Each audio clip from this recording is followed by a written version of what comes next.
Over the past decade, the war in Afghanistan has taken a big toll on US and British troops. But perhaps nowhere have the challenges been greater than in Sangin. It's been called the most violent place in the country. The British military held it at great cost, losing more than 100 troops over 4 years. And now the mission has been handed to American forces. They continue to take casualties but are making big gains in the fight against the Taliban. The BBC's Paul Wood and cameraman Robbie Wright have been embedded with a Marine battalion and filed this report. Hello.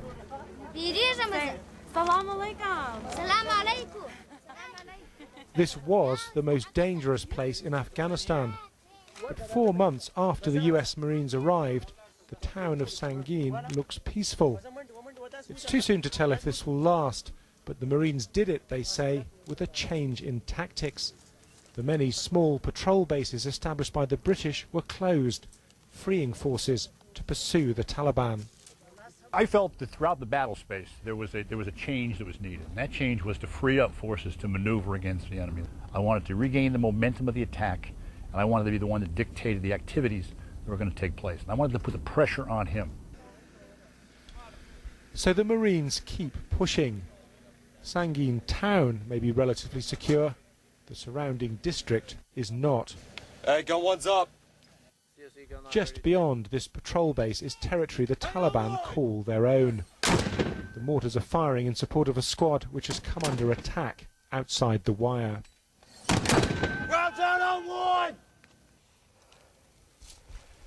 The Marines spend hours on foot patrol every day, hoping to run into the enemy. Often they do. When the US Marines first arrived in Sangin, they were being fired upon in their main bases more or less every single day. But they've now expanded a bubble of security, as they call it, and the fighting is mainly skirmishing out here in the countryside. 3-1, man. Entry line, 700 meters out. Moving east to west. Come on, come back out. Come to play. Target down. Enemy KIA. Good shooting, bro. He was spotting us from this compound, and he moved back into the compound, moved out again, and we were able to engage him at 800 meters. The man they've killed was not a Taliban gunman, but a spotter. How did they know he wasn't a civilian? Just his mannerisms, the fact that he was hiding something that he was talking into. And then I saw him right before he walked back into the building area. He was talking on a radio, and then he came back out and presented himself, trying to be inconspicuous, and that's when we dropped him. That's hot. On the way back, they burn piles of corn so that the Taliban can't use them to hide weapons.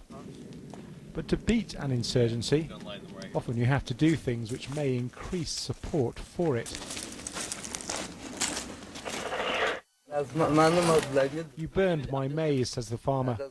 Now I have nothing left to feed my cows. I'll sign him a claim, and he'll be able to take it to the district center. What kind of problem does he have? We need water so I can grow my crop of opium, he replied. Victory here depends on winning over the local population. But again and again the Marines come across locals who say that a brother, a son or a cousin has been shot by the international forces.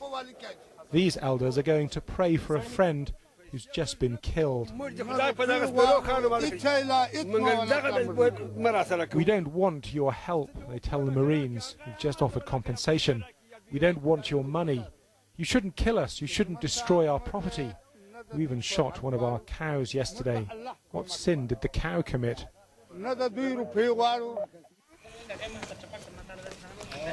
The Marines do find many locals who oppose the Taliban, but they also fear the insurgents. The squad's trying to persuade this man to go to Sangin town to get money for a door they've just kicked in.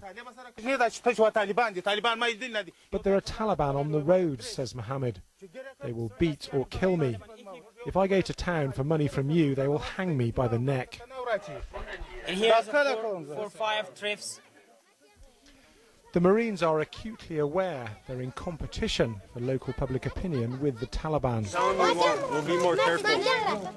They've built sort of a mythology around themselves in this valley with the locals. It's one that the Marines are shattering every day when the farmers go into their fields and find dead Taliban. The Marines control the valley, not the Taliban. The Marines wade through canals because the pathways are strewn with IEDs or improvised bombs. They're the biggest threat here. We've got 3 here. Usually find the one, you can always find 2. When you find 2, there's always 3. So that's the first one, secondary, tertiary. As you can see, they're marked by corn stalks all around them. That's how they mark them. Nation. And what kind of damage could that have caused had you not found it? My legs would have been gone. This one platoon has suffered a 20% casualty rate. The whole battalion has had some 26 killed in 4 months. That's a quarter of the more than 100 British deaths here over 4 years. These IEDs are disposed of in controlled detonations.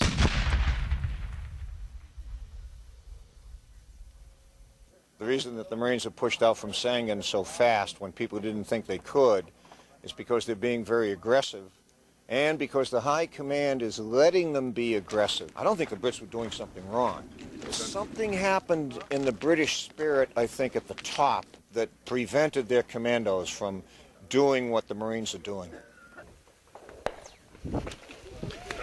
A Taliban sniper. Some Taliban are irreconcilables, hardliners who travelled here to fight. Suppress!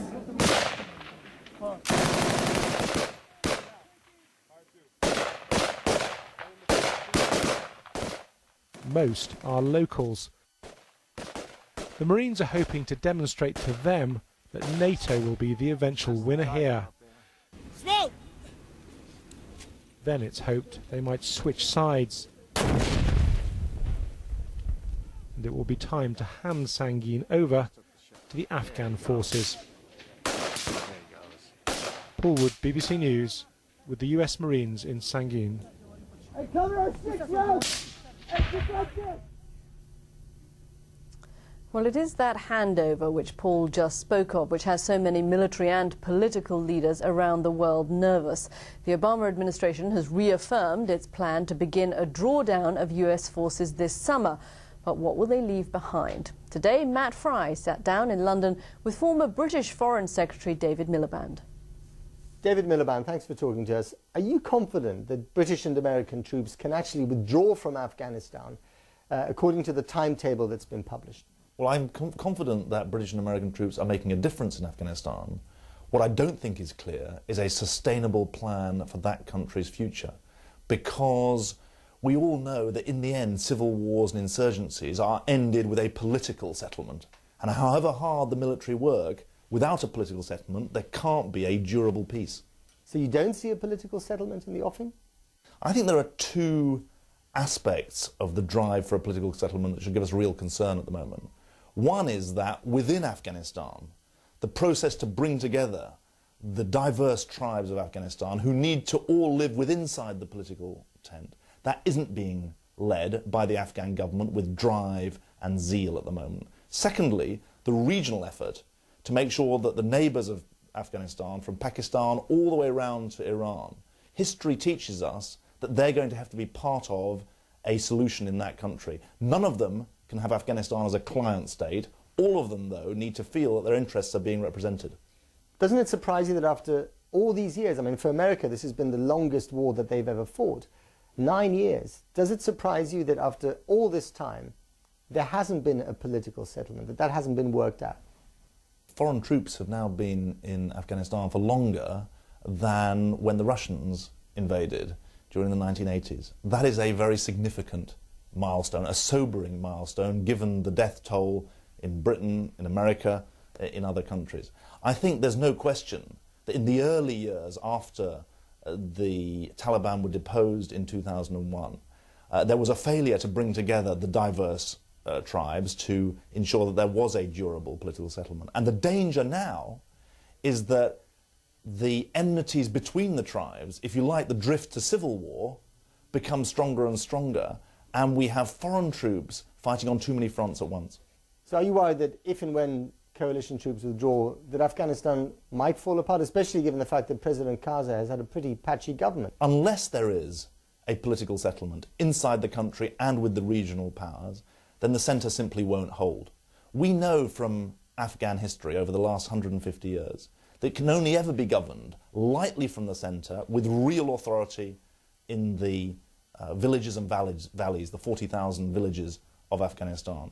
That means that at this crucial time, when our forces are engaged in that country, often in very intensive fighting, there needs to be a political drive, because it's only a political settlement that will bring the war to an end. We need the same degree of intensity in the diplomatic effort within Afghanistan and with the neighbours if we're to get a durable settlement. I fear that a lot of the discussion about timetables means that there is a neglect of the substance of the settlement.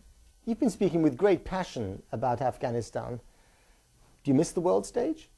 Well, I think that anyone who's been in government and then finds themselves out of government, of course, has a sense of responsibility, but also a sense of frustration that you don't have the influence that existed before.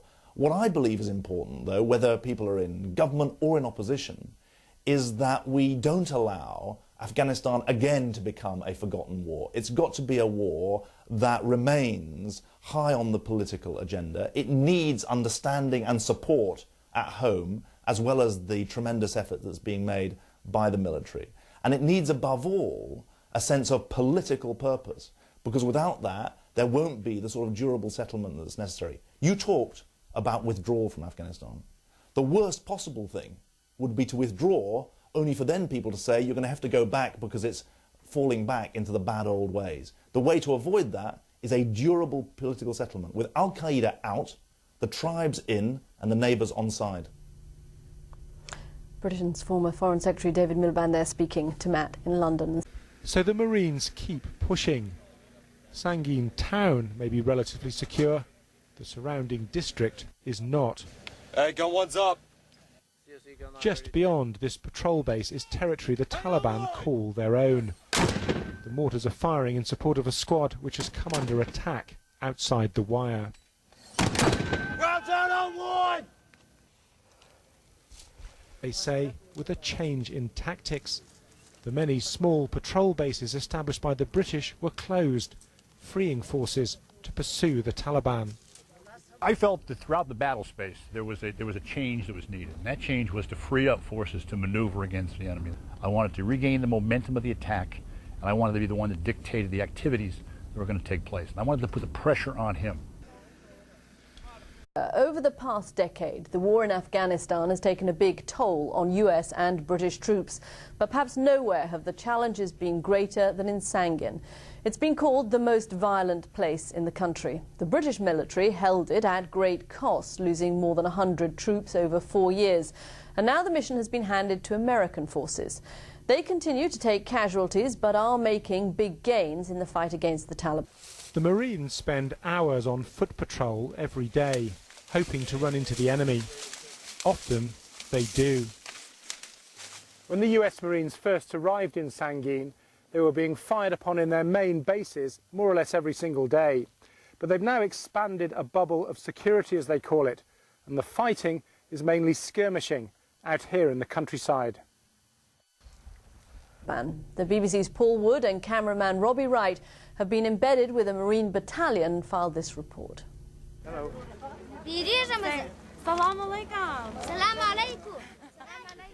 This was the most dangerous place in Afghanistan. But 4 months after the US Marines arrived, the town of Sangin looks peaceful. It's too soon to tell if this will last, but the Marines did it.